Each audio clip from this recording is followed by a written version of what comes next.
No, the book came out in 2011, and in 2012, Esther Bernsdorf, a screenwriter I worked with for my first 3 films, gave me this book and said, "I think you'll like it."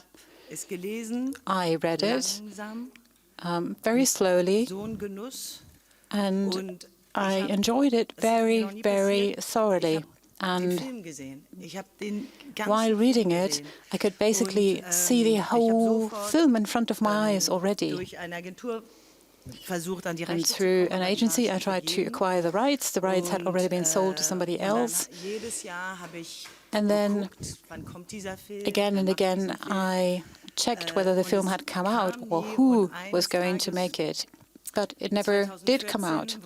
And then one day in 2014, when I was a bit frustrated with my work, or let's say not having any work, I found Daniela Krien's email. And I sent her an email myself. I said, "Dear Ms. Krien, I know the rights of your novel have been given to somebody else, but I love it so much. Perhaps there is something to do about this. Here are what I've done in the past." I sent her some trailers, and I told her, "Perhaps you will also find my world exciting." And 45 minutes later, she wrote back. And it was like getting a letter from a lover. My heart just beat like crazy. And Daniela, would you like to tell the rest of this? Yes, and then we started planning the project, but it took years because indeed the rights had been assigned to somebody else. But we met for the first time and we knew instantly we wanted to work together. And I knew if there was anyone to make that film, it has to be Emily Atef. I just know it immediately. It sounds like kitsch, but that's the way it was. Felix and Marlene, when they received the screenplay, they knew it would be very challenging. And I knew it too. Karsten also knew it. The whole team was very much aware of this, the camera people. The question is, how can you then put this into practice? Well, you know I like challenges. And the big word here is really trust.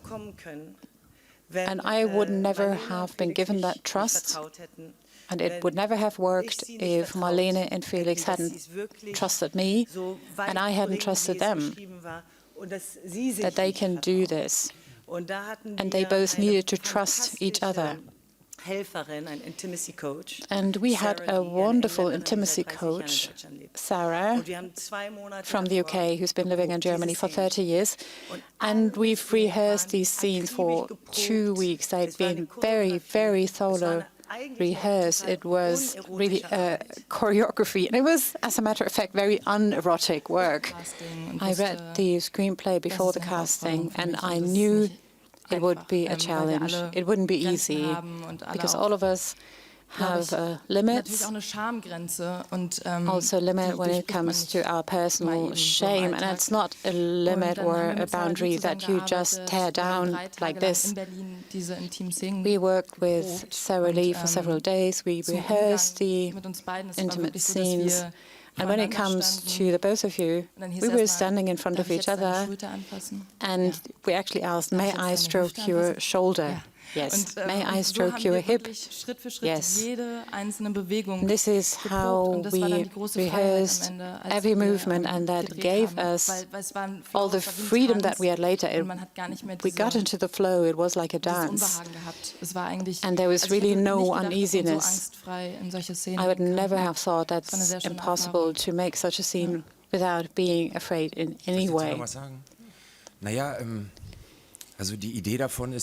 You know, the idea really is that this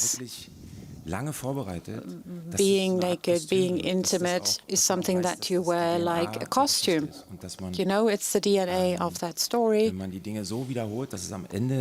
And if you repeat these things again and again, you know that you're doing this to make sure it doesn't look mechanic.